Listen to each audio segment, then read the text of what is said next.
Très bien. Donc, dans cette présentation, donc, je vous montrerai d'abord, je vous ferai tester en direct un outil d'IA générative. Ensuite, rapidement, comment ça marche, mais sans rentrer dans un détail trop technique. Et ensuite, les influences possibles sur les différents secteurs culturels. Alors, les IA génératives, on tend à toucher beaucoup plus les industries culturelles et la création artistique, moins le secteur du patrimoine. On est parti. Alors, je vais vous faire tester en direct, puisque depuis allez, 2 ans, on va dire, il y a une petite révolution dans le monde des technologies qui s'est passée. N'importe qui peut décrire une image, écrire une description plus ou moins complexe d'une image, et l'IA va créer l'image demandée. Donc, je vous parlerai peut-être un peu moins de texte et de chat GPT, puisqu'il y a déjà eu quantité d'articles dessus. Et c'est vrai que moi, je trouve que la création d'images est beaucoup plus bluffante. Bientôt des vidéos. Mais donc, pour ça, vous pouvez aller sur l'adresse, sur l'URL qui s'affiche, ou si vous tapez dans Google Magic Studio AI Art Generator, ou alors aller sur Adobe Firefly si vous avez un compte Google, puisqu'il demande une connexion pour pouvoir l'utiliser. Et donc, vous pouvez aller sur ce premier site, hein, sur Magic Studio, il n'y a pas besoin de s'enregistrer, c'est gratuit. Vous pouvez taper une description de ce que vous voulez pour voir une image générée. Par exemple, là, vous voyez à l'écran la tour Eiffel peinte par Miro, ou encore un dessin surréaliste de Dali avec un chat qui joue aux échecs. Donc, je vous laisse ouvrir une fenêtre en parallèle et essayer vraiment n'importe quoi, de prendre une situation à décrire. Et vous allez voir que c'est pas si simple. C'est pas si simple parce que l'IA ne peut pas deviner ce qui est dans votre tête. Quand vous demandez un joli paysage, bah, dans votre tête, peut-être que c'est une plage, mais peut-être que pour quelqu'un d'autre, ça va être une montagne. Et donc, pour décoder ce que vous avez en tête, il faut utiliser des mots pour décrire. C'est ce qu'on appelle le prompt en anglais. Le prompt, alors, attendez, voilà. Donc pour bien prompter, qu'est-ce qu'on va faire? On va d'abord décrire le type de contenu. Qu'est-ce qu'on veut comme image? Est-ce qu'on veut une photographie? Est-ce qu'on veut un dessin? Est-ce qu'on veut une vue 3D? Donc par exemple, là je vous mets en italique deux exemples de phrases qu'on va compléter au fur et à mesure. Donc ça peut être une illustration ou une photographie d'un appareil photo réflexe. Voire même, on pourrait dire je veux une photographie d'un appareil photo de type Canon E3S avec ISO, avec tant d'ISO, etc. Ensuite, on va décrire le sujet principal de l'image avec ses attributs. Qui est quoi est ce sujet principal? La matière, la forme, l'apparence, l'âge, etc. Donc, par exemple, une illustration d'un loup énervé au poil blanc avec des yeux rouges, ou bien une photographie d'un appareil photoréflexe d'un train TGV bleu-blanc-rouge. Ensuite, on va décrire l'environnement. Qu'est-ce qu'il y a autour du sujet principal de l'image que vous souhaitez créer? Est-ce que c'est un paysage, une époque, un lieu? Quelle vue aussi quelle vue du sujet principal au sein de l'environnement? Est-ce qu'on veut un portrait américain? Est-ce qu'on veut une vue en panoramique, etc. Et donc là, vous voyez l'exemple des deux phrases qu'on a enrichies, où on a rajouté vue de profil dans une forêt brumeuse au Moyen Âge, ou encore qui traverse un viaduc au milieu des montagnes enneigées des Alpes en vue de perspective de face, avec une lumière froide et hivernale. Parce que oui, ensuite on peut décrire le style, c'est-à-dire l'approche du rendu global de la photo, enfin de l'image, où vous pouvez décrire quel type de lumière on veut, quel type de style artistique, ou encore à la façon d'eux. Par exemple, là, vous voyez sur l'image en haut à droite la même image, c'est-à-dire un cheval, mais par différents artistes. Encore, euh, ou encore en bas à gauche, la netteté de l'image que vous aurez à créer. Puisque vous pouvez aussi décrire, en dire, voilà, je veux en HD, en 4K, en 8K, etc. Donc, en fait, ça permet de créer des univers virtuels assez complets de tous les styles différents. Et donc, ça remet en cause beaucoup de choses dans le processus de création. Enfin, c'est une aide à la création. mais qui va avoir un impact dans pas mal de secteurs.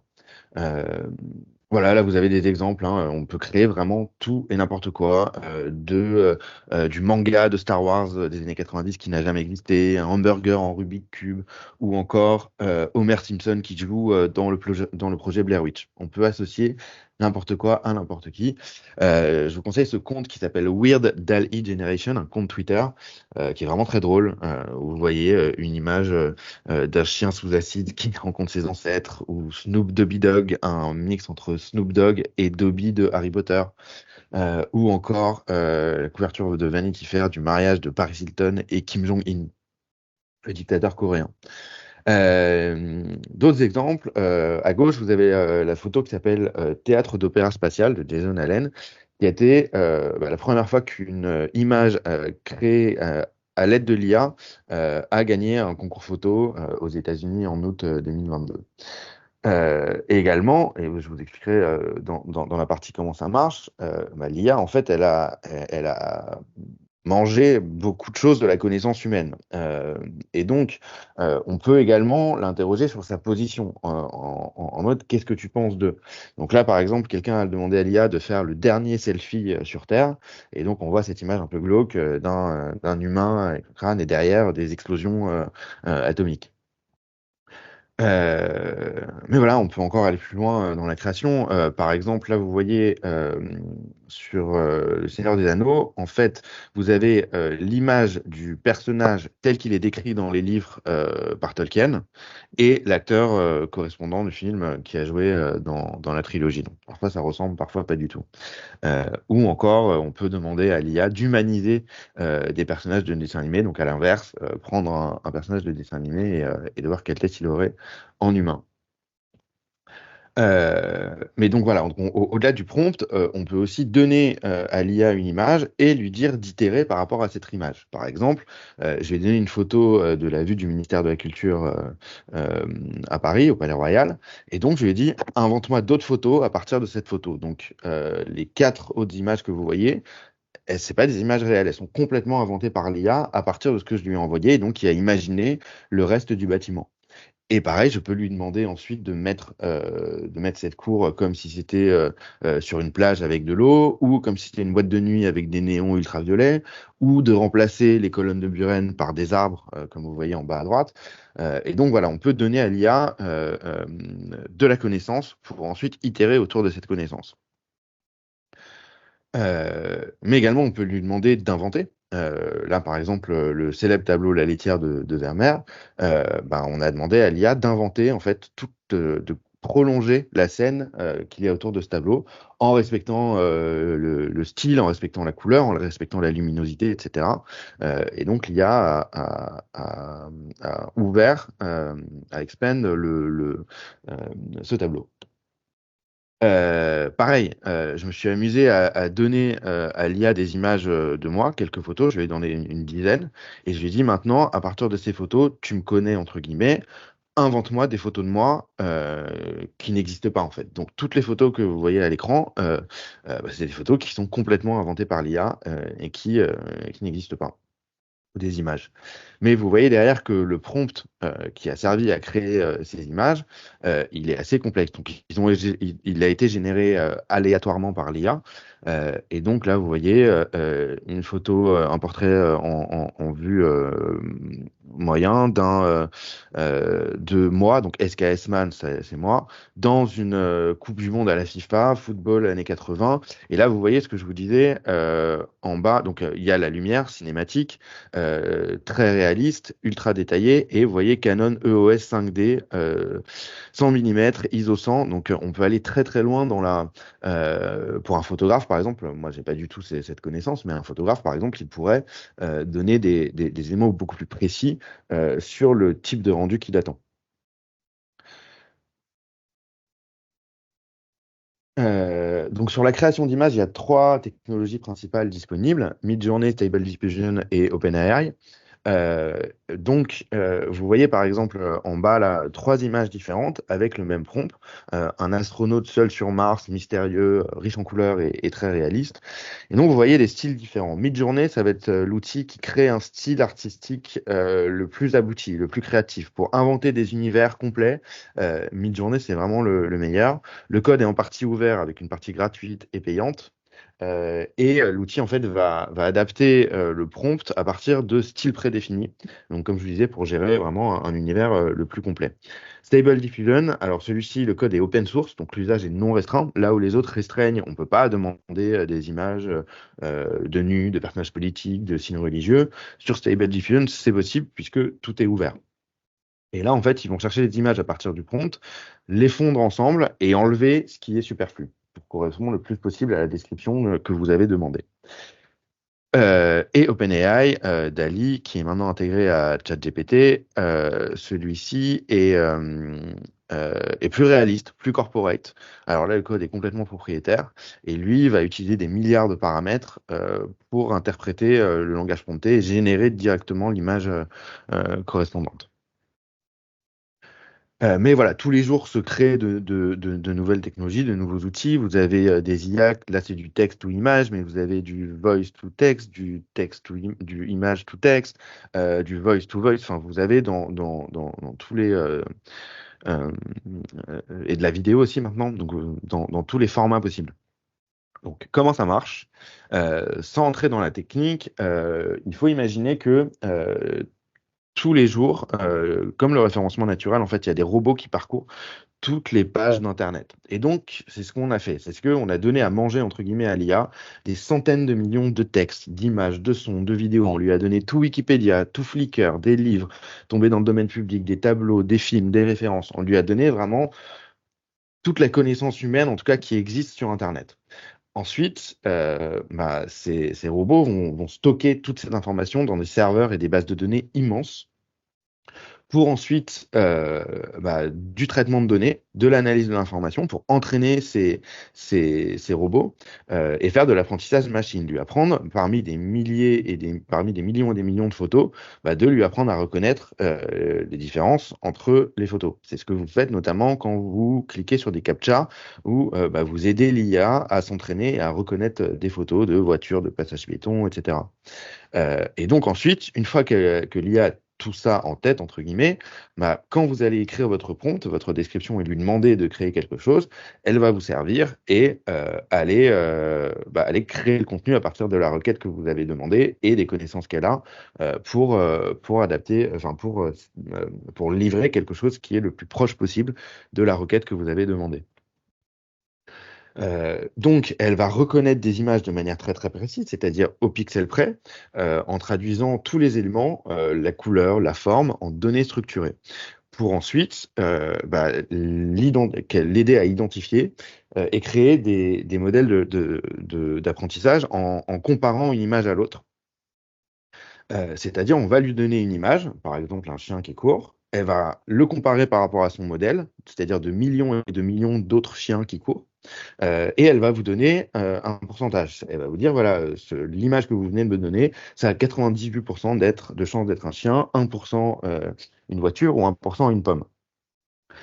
Et ensuite, vous voyez ce qu'il y a au milieu, là, le modèle, ça veut dire qu'on a appris à l'IA, on l'a entraîné à comparer, reconnaître des images en comparant des millions d'images dans des milliers de catégories. C'est-à-dire qu'on lui a appris à reconnaître des photos de rouge à lèvres, de diplômés, de menhirs, de chats, et ainsi de suite dans tout ce qui nous entoure.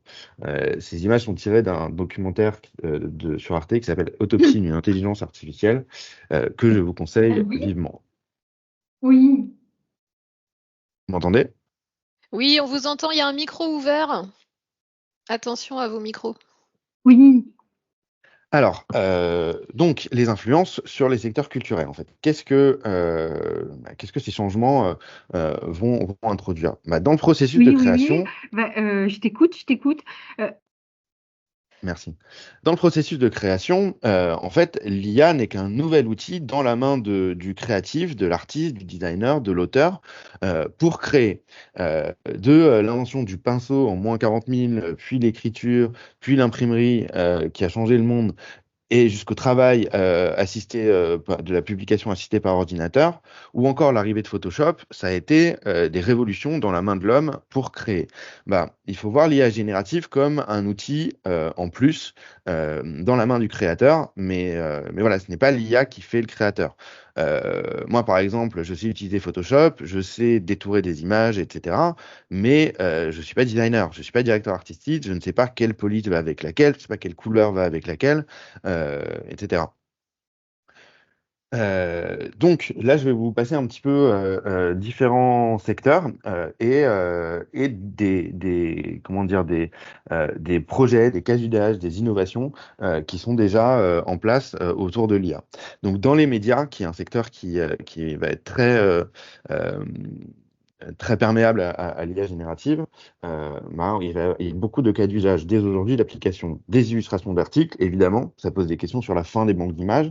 Vous avez Getty Images, la plus grosse boîte américaine de banque d'images, qui est en procès ouvert avec OpenAI. Ce que je disais tout à l'heure, l'IA générative est performante sur le texte depuis déjà pas mal d'années, d'où ChatGPT, mais ça date pas d'hier. Les algorithmes de reconnaissance de texte, euh, ça fait longtemps que j'utilise. Par exemple, au ministère, on utilise un outil qui s'appelle Scholarius, qui permet de copier un texte, de le coller dans un outil en ligne, et l'algorithme le scanne pour dire quel niveau d'étude il faut avoir fait pour comprendre ce texte. Je vous conseille fortement cet outil, il est très pratique. Mais voilà, de la rédaction par des robots, donc d'articles de presse, mais de publications pour les réseaux sociaux, d'articles pour le référencement naturel, évidemment de la retranscription d'interviews et de vidéos en direct, et même de traduction en direct, ou de sous-titrage en direct, ou de doublage en direct. C'est peut-être le début de la TV mondiale, puisqu'aujourd'hui, en fait, une œuvre qui sort sur la télé espagnole, et bah, il n'y aura plus besoin de temps de traduction. Mais aussi de la recherche d'archives, de détection d'événements, de personnes, de sujets chauds. Donc ça va changer le travail des agences de presse et détecter des fakes par la recherche et par l'apprentissage machine, puisque à terme, pour reconnaître ce qui a été fait par une IA, on utilisera sans doute une IA. Mais encore une fois, ça ne supprime pas le travail du journaliste, ça remet au centre du jeu sa valeur ajoutée, qui est l'enquête et l'investigation vs la rédaction d'articles et la production de contenu. C'est peut-être la fin du JRI, journaliste reporter d'images, à qui on demande d'être enquêteur, journaliste, intervieweur, cadreur, monteur, ingé son, etc.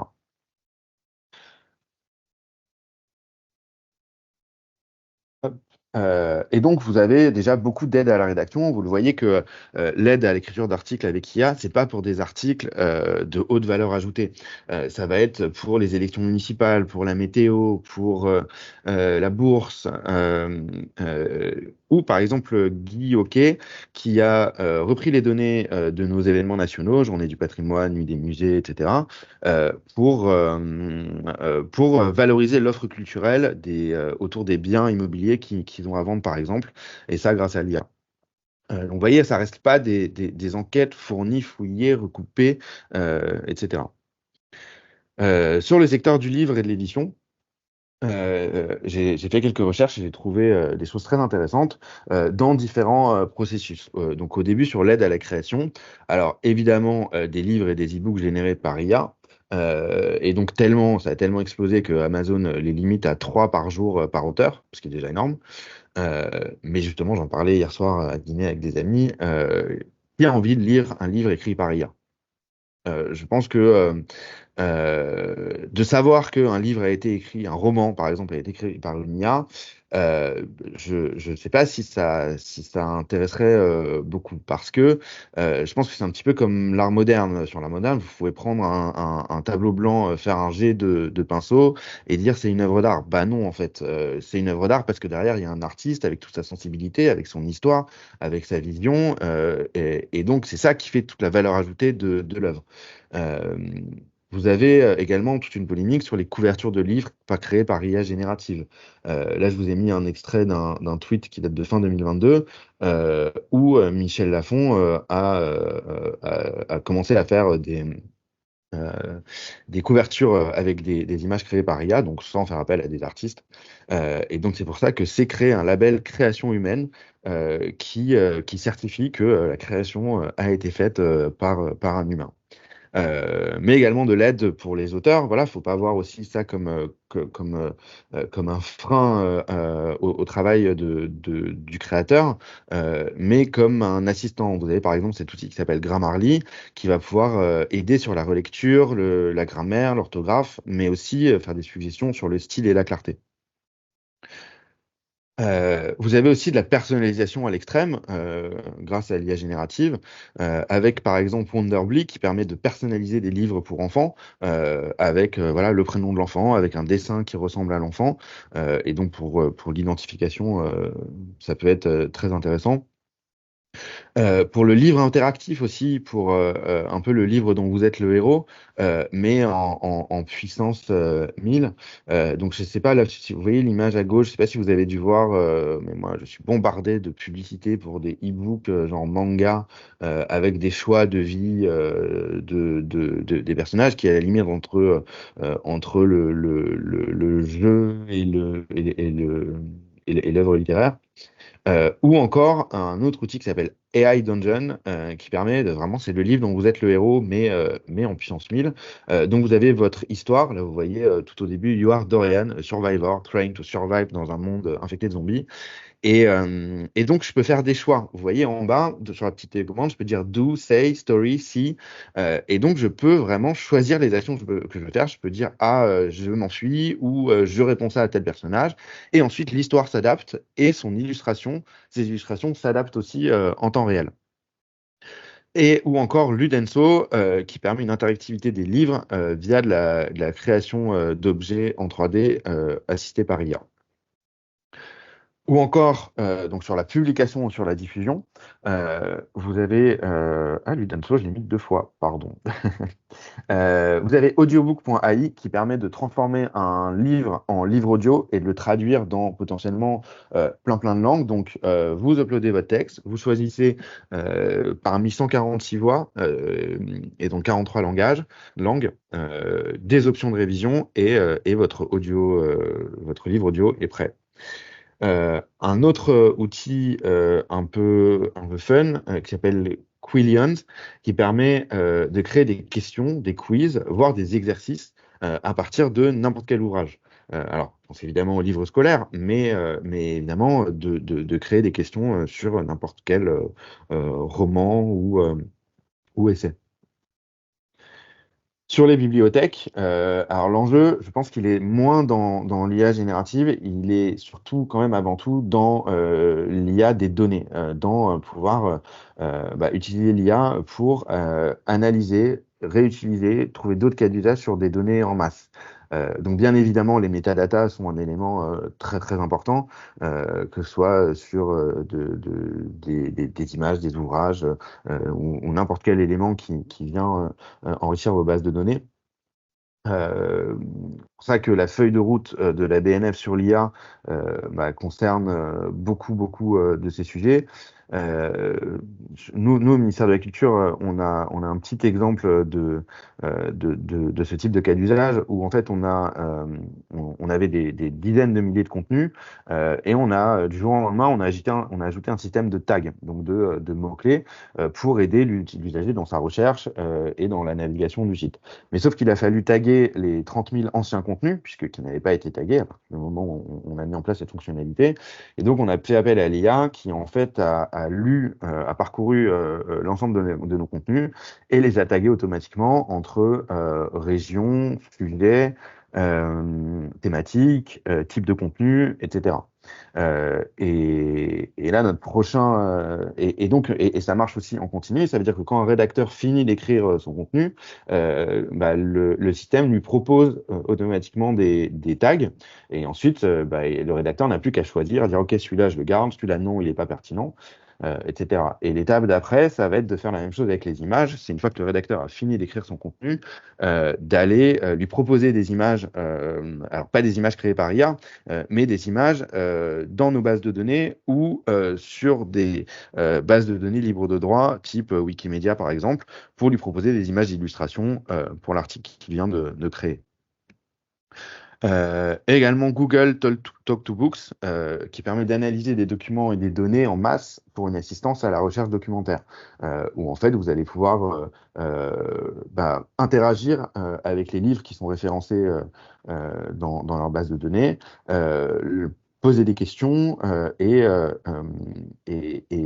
fait la valeur ajoutée de ça, c'est d'interagir avec uniquement ce qu'il y a dans le livre et pas au-delà.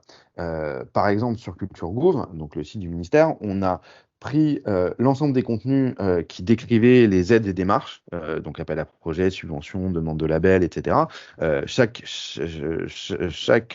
dispositif est l'objet d'une page dédiée avec des données structurées, nom de la démarche, type, public éligible, objectif, calendrier, procédure, etc. Et donc on a donné ça à une IA et on l'a mis en test et on va le mettre en mai, puisqu'il fallait qu'on fasse une homologation de sécurité. On va le mettre en ligne sur Culture.gouv et vous pourrez poser vos questions. N'importe quel professionnel du secteur culturel ou particulier pourra poser ses questions, type j'ai un château, je voudrais le faire classer monument historique, j'ai une troupe de théâtre, à quelle aide j'ai droit, et donc l'IA va pouvoir lui répondre avec la base de connaissances qu'on lui a donnée et donner la source en disant voilà, ça vient de telle page précisément. Il y a des enjeux, bien sûr, de restauration de documents anciens et de reconnaissance optique pour indexation. Un petit outil que je vous conseille, un outil qui s'appelle upscale.ai, qui permet de prendre n'importe quelle photo basse définition, de l'uploader et d'avoir une photo XXL en haute définition. Pareil pour la restauration de vidéos anciennes. J'ai vu des trucs bluffants vraiment de mise à la vie d'anciens documents où la résolution était très très basse. Un autre outil qui s'appelle Newspaper Navigator, qui permet de rechercher parmi 1,6 million d'images d'archives de la presse aux États-Unis. Grâce notamment voilà, cette amélioration de la qualité d'une part de la photo et d'algorithmes de recherche d'autre part grâce aux métadonnées. Dans le secteur du cinéma, donc sur la pré-production, puisque en fait toute vidéo, que ce soit un film, une publicité, un clip, elle est préparée d'abord avec ce qu'on appelle des storyboards, c'est-à-dire qu'on va dessiner en noir et blanc l'action, la scène qu'on va filmer, avant d'aller vraiment sur place avec les décors, les costumes et tout le staff. Et donc pour la préparation de ces storyboards, l'IA va pouvoir révolutionner ce secteur, puisqu'on va avoir des images beaucoup plus précises, beaucoup plus colorisées, beaucoup plus proches de ce que le réalisateur va vouloir filmer. Et donc, demander à l'IA aussi de créer des ambiances complètes du médiéval fantastique à la Tolkien, au futur dystopique à la Blade Runner, ou des années folles à New York. Mais aussi dans la post-production, puisque on va pouvoir ajouter des décors et des éléments externes créés par l'IA. Donc là où avant on avait des centaines de figurants, potentiellement on peut remplacer n'importe quel acteur par un autre, et donc potentiellement un réalisateur peut caster n'importe quel acteur pour son propre film. Ou encore des immortels, entre guillemets, puisque, et c'est une technologie brevetée par Disney, qui fait revenir souvent des personnages qui sont décédés dans leur saga. Ou encore aller jusqu'à la création automatisée de scénarios et de vidéos complètes. Donc il y a déjà eu des courts-métrages ou des longs-métrages entièrement créés par IA. Enfin entièrement assisté de l'humain évidemment, mais donc de la SF à l'horreur au court-métrage, vous voyez des exemples dont certains ont reçu des prix. Et donc, potentiellement, on peut imaginer ajouter une IA générative à Netflix où on dit, bah voilà, je voudrais que tu me crées la 6e saison de Stranger Things avec tant de niveaux d'horreur, tant de niveaux d'humour. J'ai un peu le temps, mais pas tant que ça, donc je voudrais que ce soit en 6 épisodes. Je voudrais inclure tel personnage, mais exclure celui-ci parce que je l'aime pas. Et mets-moi le filtre parental parce que je vais regarder avec mes enfants. Et donc, potentiellement, on pourrait inventer à partir d'œuvres existantes avec n'importe quel paramètre. Également dans le jeu vidéo, là vous avez à l'écran l'exemple de Red Dead Redemption 2, un jeu sorti en 2018 qui a été l'un des jeux les plus chers de l'histoire, mais les plus ambitieux aussi, parce qu'avec un des univers virtuels les plus beaux et les plus aboutis. Donc en fait, tout ce que vous voyez à l'écran, chaque texture, chaque image, chaque objet 3D, chaque couleur, a été créé par un humain. Donc 8 ans de développement, 1000 personnages non-joueurs, avec leur propre personnalité, script, jeu d'acteur. La carte fait 100 km², la carte du jeu. Retenez bien 100 km², vous allez voir, c'est important sur la diapo d'après. Il y a 150 missions de jeu, 60 heures de musique créées par 100 musiciens. Donc voilà, l'implication, l'effort humain dans tout ça, il est assez énorme. 2 ans plus tard, Microsoft Flight Simulator, qui reproduit la planète Terre à l'échelle réelle, avec donc sa taille, les conditions météo, les villes. La carte fait 510 millions de kilomètres carrés. C'est vraiment la taille réelle de notre planète. Et donc chaque kilomètre carré a été recréé grâce à l'IA à partir d'images satellites, température, vent, etc. Et donc aujourd'hui, ça permet aux joueurs d'avoir des expériences de vol proches des conditions réelles, avec le trafic en temps réel, avec la météo en temps réel, avec les distances en temps réel. Et donc ça aurait été impossible sans aide de l'IA. Et donc, dans la création d'univers virtuels, l'IA va être très importante, puisque avant, il fallait qu'un humain se penche sur chaque texture, objet, arme, création, personnage, etc.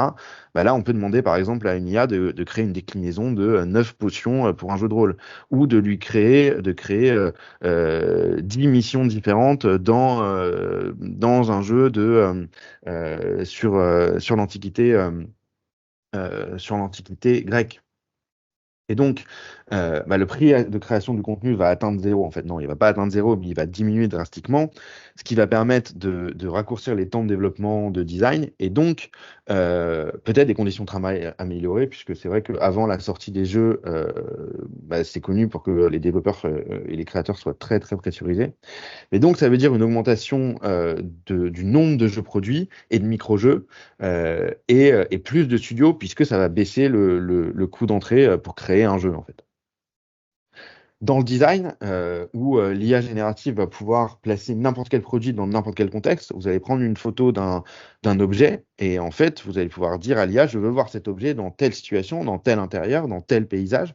Donc ça va révolutionner l'e-commerce puisque vous n'aurez plus besoin d'aller sur place prendre la photo, puisque vous pourrez la recréer à distance. Ou encore dans la matière, on peut potentiellement imaginer de prototyper n'importe quel produit, pièce ou matière, à partir de l'IA dans des créations voilà, d'objets. Évidemment, dans la mode, avec une infinité de créations, de customisation, de combinaisons possibles. Donc voilà, pouvoir inventer n'importe quel vêtement, le faire porter à n'importe quel type de mannequin, avec n'importe quel type de couleur de cheveux, de corps, de forme, etc. On va pouvoir customiser à l'infini ces vêtements. Et aussi dans le retail, voilà, du dressing, de l'essayage, du merchandising actuel, de pouvoir en fait se prendre en photo et se faire ajouter n'importe quel vêtement, coiffure, maquillage, etc. Sur l'architecture, des extensions potentiellement à l'infini. Je vous ai mis ces photos de la Villa Savoie avec une extension proposée par l'intelligence artificielle, donc qui propose un prolongement de la même maison et en respectant le style du créateur, mais voilà, en ouvrant. Donc, en conclusion, l'IA ne va pas remplacer les artistes, les graphistes, les journalistes, les créateurs. Ça va juste faciliter les étapes dans la création des contenus, se concentrer sur la valeur ajoutée qui est l'humain. Euh, des nouveaux métiers vont apparaître comme prompteur, donc quelqu'un qui sait décrire, qui sait parler à l'oreille des IA ou concept artiste. Mais la différence entre l'IA et l'humain, ça reste l'expérience. Comme vous voyez à l'image, pour l'IA, c'est une petite fille qui mange une pomme, mais pour nous, manger une pomme, ça veut dire beaucoup plus d'autres choses. Ça veut dire ça nous rattache à un souvenir, c'est une odeur, des sensations, les doigts qui collent, un goût acide ou sucré, une texture, un contexte, qui voilà. Et c'est ça la différence fondamentale entre les deux. Nous, c'est notre expérience. Mais voilà, malgré toutes ces belles inventions, il y a aussi des limites à l'IA et des choses à suivre sur des sujets qui sont plus négatifs, puisqu'on a peu de garanties sur le traitement des deepfakes. On va avoir de plus en plus de deepfakes d'images ou de vidéos. Et d'ailleurs, vous avez, je crois, après moi, un expert qui vous en parlera bien mieux que moi. Du vide juridique avec des problèmes évidemment de droit d'auteur, de droit à l'image, des positionnements différents selon les pays, un impact écologique énorme, je vais vous en parler encore après, et des biais subjectifs puisque l'IA a été faite par un certain type d'humains, en général des hommes blancs américains de la Silicon Valley, et donc avec tous les biais algorithmiques qui vont avec. Justement, donc sur les deepfakes, là vous avez par exemple des images presque réalistes du président qui manifeste pendant la réforme des retraites. Euh, des biais algorithmiques où vous voyez quand vous demandez une personne exotique, il va vous mettre forcément une personne de couleur, un terroriste c'est forcément un homme barbu, une personne illégale c'est forcément un homme jeune qui a la peau foncée. Et à l'inverse, People You Can Trust, c'est forcément des hommes blancs, américains, en costume, avec le sourire très Goldgate. Il y a de plus en plus de moyens de lutter contre ça. Mais voilà, il y a des biais algorithmiques et il faut le savoir. Et évidemment, l'impact environnemental, puisque utiliser des IA, ça a un coût énergétique très élevé. Vous voyez, un vol Paris-San Francisco, c'est à peu près 1 tonne de CO2. 5 tonnes de CO2, c'est ce que consomme un humain pendant un an. 63 tonnes, une voiture pendant un an. Et 11 000 tonnes, c'est un entraînement d'un modèle d'IA moyennement complexe pendant un an. Aujourd'hui, il y a, je ne sais plus combien il y a de milliards de recherches Google par jour, mais s'il y avait autant de recherche d'interrogation de l'IA que de recherche dans Google, il n'y aurait pas assez d'ordinateurs sur Terre pour la puissance de calcul qu'il faudrait. Évidemment, ça demande de fabrication de matériel informatique et c'est ça qui coûte le plus en termes d'empreinte du numérique. Et l'obsolescence rapide des modèles, puisque il faut toujours plus de puissance de calcul, donc toujours plus de processeurs, de cartes graphiques, etc. Voilà pour cette présentation. Je ne sais pas s'il y a des questions déjà. Oui, effectivement, Dorian, il y a énormément de questions. D'accord. Énormément. On va être obligé de faire un choix là.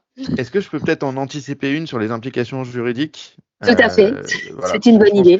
Que ça vient souvent. J'ai 3 petites diapos sur l'implication juridique. Donc évidemment, c'est une grosse question sur le droit d'auteur. Qui est l'auteur d'une œuvre générée par IA? Est-ce que c'est la machine? Est-ce que c'est l'humain? Alors, ça dépend du degré d'implication de l'humain ou de la machine. Par exemple, un logiciel comme Photoshop, Word, c'est un logiciel de publication assisté par ordinateur. L'implication humaine, elle est supérieure à l'implication de la machine. Pourquoi? Puisque Word, c'est standard. On a tous le même Word.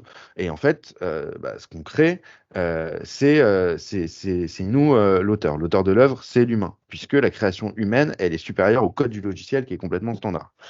Par contre, dans une création générée spontanément, sans intervention directe d'un humain, la question se pose pour l'IA. En France, ce qui sort d'une IA ne peut pas être couvert par le droit d'auteur parce qu'il ne couvre que des œuvres créées par des humains.